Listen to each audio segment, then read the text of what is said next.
الحمد لله نحمده ونستعينه ونستغفره ونؤمن به ونتوكل عليه ونعوذ بالله من شرور أنفسنا ومن سيئات أعمالنا من يهده الله فلا مضل له ومن يضلل فلا هادي له ونشهد أن لا إله إلا الله وحده لا شريك له ونشهد أن سيدنا وسندنا وحبيبنا وطبيبنا ومولانا محمدا عبده ورسوله أما بعد فأعوذ بالله من الشيطان الرجيم بسم الله الرحمن الرحيم إنا أنزلناه في ليلة القدر وما أدراك ما ليلة القدر صدق الله العظيم قال النبي صلى الله تعالى عليه وسلم خيركم من تعلم القرآن وعلمه أو كما قال عليه الصلاة والسلام صدق اللہ العظیم۔ تمام بھائی محبت کے ساتھ درود پاک پڑھ لیں۔ قرآن کریم اور رمضان المبارک کا آپس میں گہرا تعلق ہے، تو آج قرآن کریم کے تعارف کے اوپر انشاءاللہ تعالی کچھ آپ سے گفتگو ہوگی۔ دعا کرے کہ اللہ پاک ہمیں صحیح صحیح کہنے کی اور سننے کی اور اس پہ عمل کرنے کی توفیق عطا فرمائے۔ قرآن کریم کیا ہے؟ قرآن کریم اللہ پاک کی وہ آخری کتاب ہے جو اللہ پاک نے تمام انسانوں اور جنوں کی ہدایت کے لیے اور قیامت تک کی ہدایت کے لیے اللہ پاک نے اپنے نبی جناب رسول اللہ صلی اللہ تعالی علیہ وسلم پر نازل کی۔ اور قرآن کریم ہماری طرح مخلوق نہیں بلکہ اللہ پاک کی صفت ہے جو ہمیشہ سے لوح محفوظ میں موجود تھی۔ یہ ہمارا عقیدہ ہے کہ قرآن کریم مخلوق نہیں جیسے ہم مخلوق ہیں۔ قرآن کریم اللہ پاک کی صفت ہے، اور جیسے اللہ پاک ہمیشہ سے ہیں ایسے ہی جو اللہ پاک کی صفت ہے وہ ہمیشہ سے ہے۔ تو قرآن کریم لوح محفوظ میں ہمیشہ سے تھی، اور اس کی کیفیت کیا ہے اللہ بہتر جانتے ہیں۔ لفظ قرآن عربی زبان کا لفظ ہے، اس کا معنی ہوتا ہے زیادہ پڑھی جانے والی کتاب۔ اس معنی کو سامنے رکھتے ہوئے ہم دیکھتے ہیں کہ قرآن کریم یہ واحد ایسی کتاب ہے جس کی ہر وقت لاکھوں لوگ تلاوت کر رہے ہوتے ہیں۔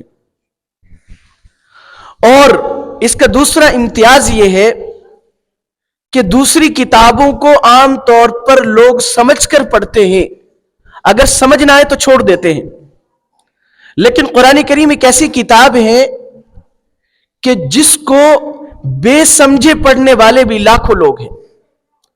ہزاروں حفاظ ہر وقت قرآن کریم کی تلاوت کر رہے ہیں، اور دنیا بھر کے کونے کونے میں اللہ پاک نے دنیا کا نظام ایسا بنایا ہے کہ اس میں 24 گھنٹے کہیں پر رات ہے کہیں پر دن ہے۔ اب یہ جو اذان ہمارے ہاں دی جاتی ہے تو اللہ پاک نے اذان کی ترتیب یوں رکھی ہے جیسے پوری دنیا میں ہر وقت کسی نہ کسی جگہ پر اذان ہو رہی ہوتی۔ اگر ہم یہاں سے چلیں تو یہاں سے کراچی کی طرف سفر کریں تو وہ وقت بڑھتا جاتا ہے، تو ہر جگہ جیسے جیسے آگے جاتے جائیں گے تو وہاں پر نماز کا وقت ہوتا رہے گا اور وہاں پہ اذان شروع ہوتی رہے۔ تو اسی طرح چونکہ ہر وقت کسی نہ کسی جگہ پر دن ہے اور کسی نہ کسی جگہ پر رات ہے، کسی نہ کسی جگہ پر موسم ٹھنڈا ہے، کسی نہ کسی جگہ پر موسم گرم ہے، تو ہر وقت کسی نہ کسی جگہ پر قرآن کریم کی تلاوت ہو رہی ہوتی ہے۔ تو یہ واحد ایسی کتاب ہے کہ جو سمجھ کر تو پڑھی جاتی ہے اور بغیر سمجھے بھی اس کو پڑھنے والے ہر وقت لاکھوں لوگ ہوتے ہیں۔ قرآن کریم جناب رسول اللہ صلی اللہ تعالی علیہ وسلم پر نازل ہوا، اور حضور علیہ الصلاۃ والسلام پر قرآن کریم کے نازل ہونے کے 5 طریقے حدیث میں ذکر کیے گئے ہیں. یعنی نزول وحی، آپ علیہ الصلاۃ والسلام پر جو وحی نازل ہوئی وہ 5 طریقوں سے ہوئی.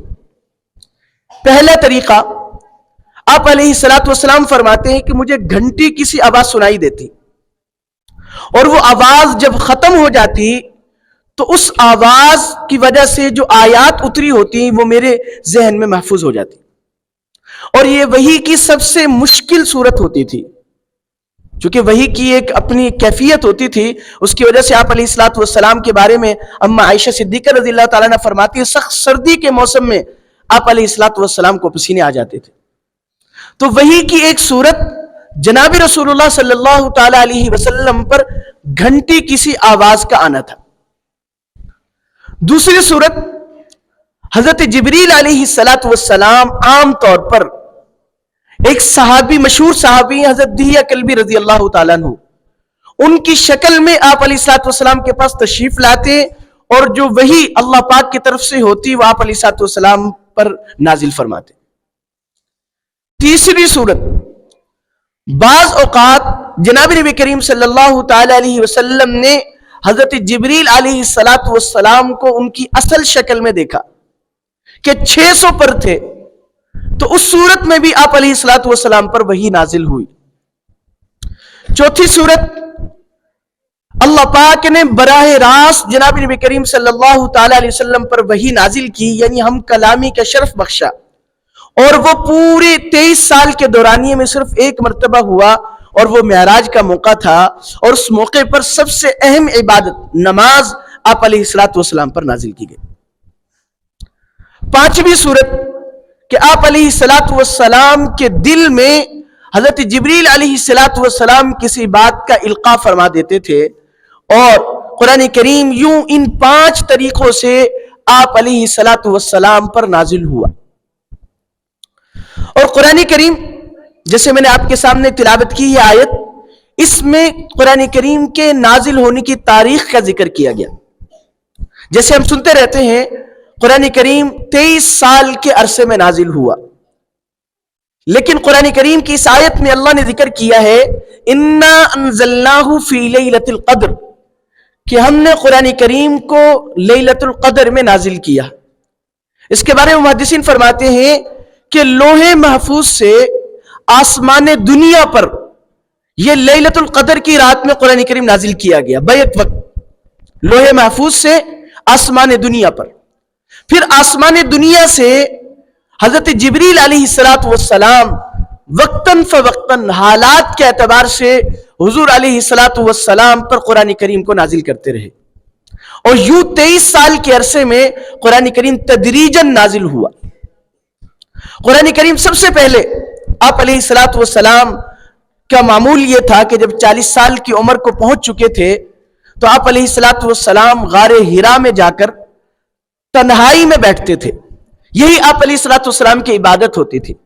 جو گئے ہیں ان کے علم میں ہے، اگر غار حرا میں جا کر بیٹھے ہوں تو آج بھی، حالانکہ 20 منزلیں بڑے بڑے ہوٹل تعمیر ہو چکے ہیں، لیکن غار حرا سے آج بھی بیت اللہ صاف نظر آتا ہے.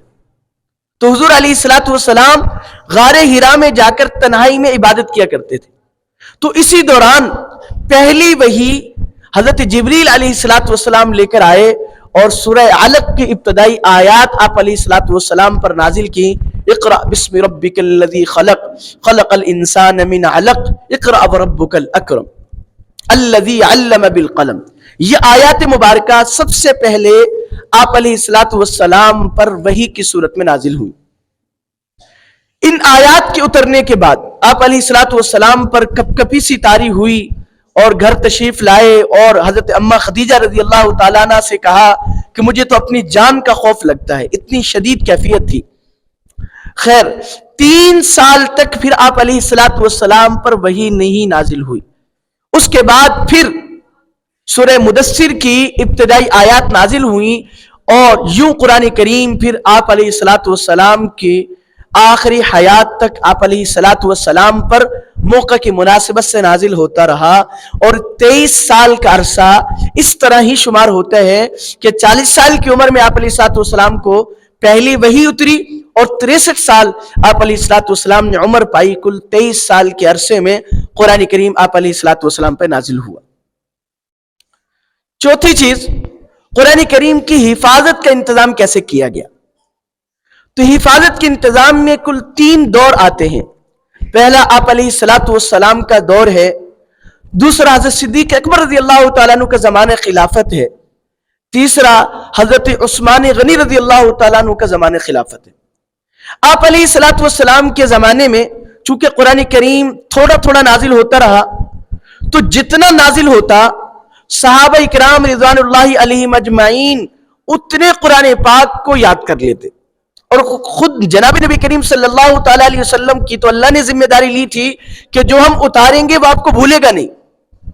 تو سب سے پہلے اس اعتبار سے حافظ قرآن جناب رسول اللہ صلی اللہ تعالیٰ علیہ وسلم، تو جو قرآن کریم بچہ حفظ کرتا ہے تو دیکھیں اس کی نسبت کن کے ساتھ چلی جاتی ہے، جناب رسول اللہ صلی اللہ تعالیٰ علیہ وسلم کی طرف ان کی نسبت چلی جاتی ہے۔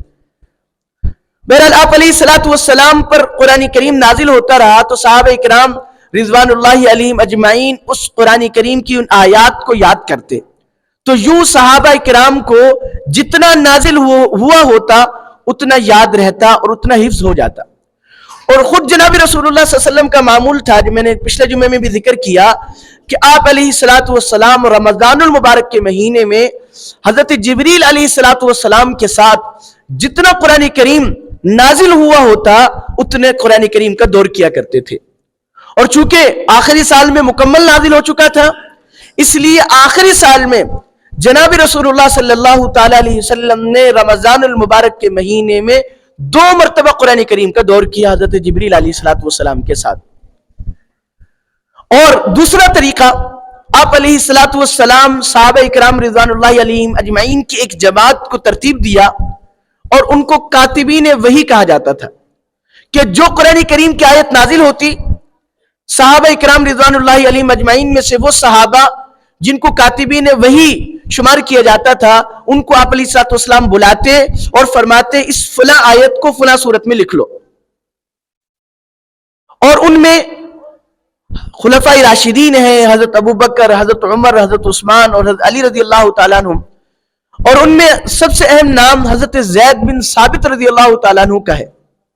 اسی طرح کاتبین وحی میں حضرت امیر معاویہ رضی اللہ تعالیٰ عنہ بھی ہیں، کہ وہ بھی آپ علیہ الصلوۃ والسلام کے زمانے میں قرآن کریم کی کتابت کیا کرتے تھے، لکھتے تھے۔ تو یوں 2 طریقوں سے قرآن کریم آپ علیہ الصلوۃ والسلام کی موجودگی ہی میں ہی اس کا انتظام کیا گیا، کہ اس کی حفاظت کا انتظام ہو گیا۔ حضرت ابو بکر صدیق رضی اللہ تعالیٰ عنہ کا دور آیا تو بہت اہم جنگ ہوئی مسیلمہ کذاب کے خلاف، جس نے نبوت کا دعویٰ کیا تھا، اور اس جنگ میں ایک کثیر تعداد حفاظ صحابہ کی شہید ہو گئے، یعنی جو قرآن کریم کے حافظ تھے وہ صحابہ شہید ہو گئے۔ لیکن بالآخر مسیلمہ کذاب کا خاتمہ ہوا اور مسلمانوں کو فتح حاصل ہوئی، اور اس فتنے سے امن و امان حاصل ہوا۔ تو ایک مرتبہ حضرت عمر رضی اللہ تعالیٰ عنہ نے حضرت ابوبکر صدیق رضی اللہ تعالیٰ عنہ سے درخواست کی کہ ہم قرآن کریم کو جمع کر دیں، کیونکہ بہت سارے حفاظ شہید ہو چکے ہیں، کہیں ایسا نہ ہو کہ قرآن کریم کا کوئی حصہ رہ جائے۔ تو حضرت ابوبکر صدیق رضی اللہ تعالیٰ عنہ سب سے زیادہ متبع سنت تھے، فرمانے لگے کہ میں وہ کام جو جناب رسول اللہ صلی اللہ علیہ وسلم نے نہیں کیا میں وہ کیسے کر سکتا ہوں۔ لیکن حضرت عمر رضی اللہ تعالیٰ عنہ بار بار ذکر کرتے رہے کہ اس کو اس طرح کر لیا جائے تو بہتر ہوگا۔ بالآخر حضرت ابوبکر صدیق رضی اللہ تعالیٰ عنہ کا دل بھی مطمئن ہوا، اور حضرت ابوبکر صدیق رضی اللہ تعالیٰ عنہ نے کاتبین وحی میں سے حضرت زید بن ثابت رضی اللہ تعالیٰ عنہ کو بلایا اور فرمایا کہ تم یہ کام کرو، قرآن کریم کی آیات جتنی بھی جہاں جہاں بھی محفوظ ہیں ان تمام کو ایک جگہ پہ جمع کرو۔ چنانچہ انہوں نے صرف اپنے حافظے پہ اعتماد نہیں کیا، بلکہ زبانی اور تحریری ہر طرح کی شہادات پہلے ہر آیت کے بارے میں لیتے اور پھر ان کو جمع کرتے۔ چنانچہ اس طرح حضرت ابوبکر صدیق رضی اللہ تعالیٰ عنہ کے دور میں قرآن کریم ایک جگہ جمع ہو گیا اور یوں قرآن کریم مصحف کی شکل میں آ گیا. حضرت عثمان غنی رضی اللہ تعالیٰ عنہ کا جب دور آیا تو اس دور میں اسلام عرب سے نکل کر عجم کے دور دراز علاقوں تک پہنچ گیا تھا، کیونکہ حضرت عمر رضی اللہ تعالیٰ عنہ کے دور میں دو بڑی سلطنتیں تھیں، قیصر اور کسرا، دونوں کی دونوں تباہ ہو گئی اور تمام کے تمام علاقے مسلمانوں کے زیر نگی آ گئے. تو حضرت عثمان غنی رضی اللہ تعالیٰ عنہ کا جب دور خلافت آیا تو پھر وہ قرآن کریم کے جو مصحف تھے وہ مختلف عرب کے علاقوں سے نکل کر عجم کے علاقوں میں پھیلے. قرآن کریم اللہ پاک نے 7 قراتوں میں نازل کیا. قراتوں کی مثال آپ یوں لے لیں کہ جیسے ہمارے ہاں پنجابی زبان ہے تو اس میں مختلف لہجے ہیں، لاہور، سیالکوٹ، نارووال، فیصل آباد، تو اس میں مختلف لہجے ہے پنجابی زبان. تو قرآن کریم میں بھی اسی طرح 7 قراتوں میں قرآن پاک نازل ہوا تھا. اب چونکہ عجمی لوگ بھی مسلمان ہوئے، قرآن کریم کی تلاوت شروع کرنے لگے اور جن صحابہ سے جو قرات پڑھتے اسی کو صحیح سمجھتے، تو اختلاف شروع ہو گیا کہ ایک قرات کو صحیح سمجھا جا رہا ہے، دوسری قرات کو غلط سمجھا جا رہا ہے. اسی چیز کو دیکھتے ہوئے حضرت عثمان غنی رضی اللہ تعالیٰ عنہ نے قرآن کریم کے تمام مصاحف کو جمع کیا اور ایک قرات پر قرآن کریم کو مرتب کر کے تمام علاقوں میں بھیج دیا، اور وہی ایک قرات پر اب اس وقت جو ہے قرآن کریم ہمارے پاس موجود ہے. چنانچہ وہ جو اختلاف پیدا ہونے کا خدشہ تھا وہ ختم ہو گیا اور قرآن کریم ایک قرات پر محفوظ کر دیا گیا. قراتیں باقی بھی موجود ہیں لیکن ترتیب ایک قرات پر رکھی گئی تاکہ کوئی اختلاف نہ ہو، اور اس کے بعد پاروں کی ترتیب اور زبر زیر پیش کی ترتیب قرآن کریم میں ہوئی. یوں قرآن کریم 3 ادوار میں پورا کا پورا مصحف کی صورت میں جمع ہوا. پہلا جناب رسول اللہ صلی اللہ علیہ وسلم کے زمانے میں، پھر حضرت ابوبکر صدیق رضی اللہ تعالیٰ عنہ کے زمانے میں، اور پھر حضرت عثمان غنی رضی اللہ تعالیٰ عنہ کے زمانے میں. اس لیے حضرت عثمان غنی رضی اللہ تعالیٰ عنہ کو جامع قرآن اور ناشر قرآن کہا جاتا ہے کہ جمع بھی کیا ایک مصحف پر، اور پھر پوری دنیا میں جتنے بھی اسلامی ممالک تھے اس وقت ان تمام اسلامی ممالک میں قرآن کریم کے ایک ہی نسخے کو پہنچا دیا. یوں امت نے اس کو قبول کیا اور 1400 سالہ تاریخ اس بات پر گواہ ہے کہ اسی مصحف کی صورت میں یہ قرآن کریم ہمارے پاس چلا آ رہا ہے. تو قرآن کریم میں اللہ نے جو ارشاد فرمایا تھا اِنَّا نَحْنُ نَزَّلْنَا الذِّكْرَ وَإِنَّا لَهُ لَحَافِظُونَ، کہ قرآن کریم نازل بھی ہم نے کیا ہے اور اس کی حفاظت بھی ہم کرنے والے ہیں. 5ویں چیز قرآن کریم کے فضائل. ہم قرآن کریم کے فضائل سنتے رہتے ہیں. میں ایک فضیلت آپ کے سامنے عرض کرتا ہوں. قرآن کریم کی فضیلت جناب رسول اللہ صلی اللہ تعالی علیہ وسلم نے ارشاد فرمایا جو قرآن کریم کا ماہر ہو یعنی حافظ ہو اور خوب اس کی تلاوت کرے تو کل قیامت کے دن اللہ پاک اس کا حشر فرشتوں کے ساتھ کریں گے. اور جو قرآن کریم کا حافظ ہو جائے اور خود اس پہ عمل کرے اللہ پاک کل قیامت کے دن اس سے کہیں گے قرآن کریم کی تلاوت کرتا جا اور جنت کے درجوں پہ چڑھتا جا، جہاں تیری آخری آیت ہوگی وہیں تیری منزل ہوگی. اور میرے اور آپ کے لیے اگر ہم چاہتے ہیں کہ دنیا میں جیسے ہم ڈاکٹر بنواتے ہیں کہ بھئی ہمارے گھر کا ڈاکٹر ہوگا، وکیل ہمارا اپنا ہو جائے گا، تو اسی طرح کم از کم اپنے بچوں میں سے ایک بچے کو ضرور حافظ قرآن بنائے. کل قیامت کے دن اللہ پاک حافظ قرآن کے والدین کو ایسا تاج پہنائیں گے جس کی روشنی سورج کی روشنی سے زیادہ ہوگی. والدین کو یہ انعام ملے گا تو خود حافظ قرآن کو کتنا بڑا انعام ملے گا. اور ایک روایت یاد آئی، فرمایا کہ 10 ایسے اپنے گھرانے کے افراد کو ایک حافظ قرآن جنت میں لے کے جائے گا جن پر جہنم واجب ہو چکی ہوگی. تو بھائی ہمارے لیے ہمیں چاہیے کہ کم از کم اپنے خاندان میں سے ایک بچے کو ضرور حفظ قرآن کے لیے وقف کریں تاکہ دنیا میں بھی ہمارے لیے خیر و برکت کا ذریعہ بنے. اس لیے کہ ہمارا حال تو یہ ہے کہ اب ہم قرآن پاک کو کھول کر نہیں دیکھتے، تو ہمارے جانے کے بعد اگر ہماری اولاد میں سے کوئی حافظ قرآن ہوگا تو وہ قرآن کریم کی تلاوت کرے گا، ورنہ اصالہ ثواب کے لیے بھی کوئی نہیں. تو بھائی اس لیے قرآن کریم کے فضائل میں نے آپ کے سامنے ذکر کی، بے شمار فضائل ہیں. اس لیے نیت کریں کہ ہر ایک کم از کم اپنے ایک بچے کو حافظ قرآن بنائے گا. نیت کرتے ہیں انشاءاللہ. قرآن کریم میں اللہ پاک نے 3 قسم کے مضامین بیان کیے ہیں. کچھ مضامین ایسے ہیں جو عقائد سے متعلق ہیں، اور سب سے اہم مضامین وہ ہیں جن کا تعلق عقیدے سے ہے. اور عقیدے میں سب سے اہم 3 عقیدے ہیں جو قرآن کریم میں بیان کیے گئے ہیں. سب سے پہلا عقیدہ اللہ کی وحدانیت ہے، کہ اللہ کے سوا کوئی معبود نہیں. اللہ وحدہ لا شریک ہے، لیس کمثلہ شیء، اللہ کے مثل کوئی چیز نہیں ہے. اور جس سورت کی ہم سب سے زیادہ تلاوت کرتے ہیں اور الحمدللہ تمام مسلمانوں کو یاد ہوتی ہے، وہ سورہ اخلاص ہے. اور سورہ اخلاص میں پوری کی پوری سورت میں اللہ تعالیٰ نے توحید ہی بیان کی ہے. قل هو اللہ احد، آپ کہہ دیجئے کہ واللہ ایک ہے. اللہ الصمد، اللہ بے نیاز ہے. لم یلد ولم یولد، نہ وہ کسی کی اولاد ہے نہ اس کی کوئی اولاد ہے. ولم یکن لہ کفوا احد، اللہ کے برابر، اللہ کے ہمسر دنیا میں، کائنات میں، اس پورے نظام عالم میں کوئی چیز نہیں ہے. تو اس لیے پہلا عقیدہ جو قرآن کریم میں سب سے زیادہ بیان کیا گیا وہ اللہ پاک کی توحید ہے. اور اس کے بالمقابل شرک آتا ہے، اور شرک کے بارے میں اللہ نے واضح ضابطہ بیان کر دیا، ان اللہ لا یغفر ان یشرک بہ ویغفر ما دون ذلک لمن یشاء، کہ اللہ تعالیٰ مشرک کی بخشش نہیں کریں گے. جو اللہ کے ساتھ کسی کو شریک ٹھہرائے، انسان کو، کسی جانور کو، کسی پتھر کو، کسی بھی چیز کو اللہ کا معبود، اللہ کے برابر شریک ٹھہرائے گا تو اللہ پاک اس کی بخشش نہیں کریں گے. اللہ پاک ہمیں شرک سے محفوظ رکھے. کسی بھی وقت، کسی بھی لمحے اللہ پاک کسی بھی انداز سے شرک سے ہمیں محفوظ رکھے، اس لیے کہ جو شرک کرے گا اس کی بخشش نہیں ہوگی. تو بہرحال قرآن کریم میں پہلا عقیدہ توحید کا بیان کیا گیا. دوسرا عقیدہ جناب رسول اللہ صلی اللہ تعالی علیہ وسلم کی رسالت کا بیان کیا گیا. اور صرف رسالت کا نہیں بیان کیا گیا، بلکہ آپ علیہ الصلوۃ والسلام کو اللہ پاک نے تمام نبیوں سے ایک خاص صفت سے نوازا، اور وہی ختم نبوت.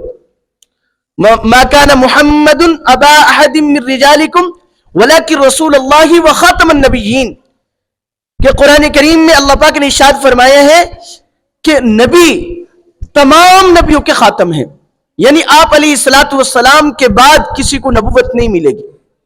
تو جیسے آپ علیہ الصلوۃ والسلام پر ایمان لانا ہمارے ایمان کا حصہ ہے، اسی طرح آپ علیہ الصلوۃ والسلام کی ختم نبوت پر ایمان لانا بھی ہمارے ایمان کا حصہ ہے. جو شخص آپ علیہ الصلوۃ والسلام کو نبی تو مانے لیکن خاتم النبیین نہ مانے، وہ مسلمان نہیں ہو سکتا. تو اس لیے آپ علیہ الصلوۃ والسلام کی نبوت پر ایمان لانا اور ختم نبوت پر ایمان لانا، اس کو بھی قرآن کریم میں بیان کیا گیا. تیسرا عقیدہ وہ آخرت کے بارے میں ہے کہ موت کے بعد دوبارہ اٹھنا ہے، بعث بعد الموت، یہ اللہ نے قرآن کریم میں بیان کیا گیا. تو یہ 3 اہم عقیدے ہیں جو قرآن کریم میں اللہ پاک نے بیان کیے. تو اس لیے ہمیں چاہیے کہ ہم قرآن کریم کو پڑھیں اور قرآن کریم میں غور و فکر کریں. قرآن کریم، اب رمضان المبارک کا مہینہ ہے تو ہم کوشش کریں کہ جن کو تلاوت قرآن نہیں آتی وہ قرآن کریم سیکھنے کی کوشش کریں، اور جن کو چند صورتیں یاد ہیں وہ ان صورتوں کی تصحیح کروا لیں. عام طور پہ ہوتا یہ ہے کہ صورتیں یاد ہو جاتی ہیں لیکن ان کی مخارج صحیح نہیں ہوتے، ادائیگی صحیح نہیں ہوتی. تو ہم قرآن کریم پڑھ رہے ہوتے ہیں لیکن اس میں غلطی کر رہے ہوتے ہیں. تو اس کی بھی کوشش کریں. اللہ پاک ہمیں جو کچھ کہا سنا، اللہ پاک ہمیں اس پر عمل کی توفیق عطا فرمائے. وما علینا الا البلاغ المبین، سنت ادا فرمائے.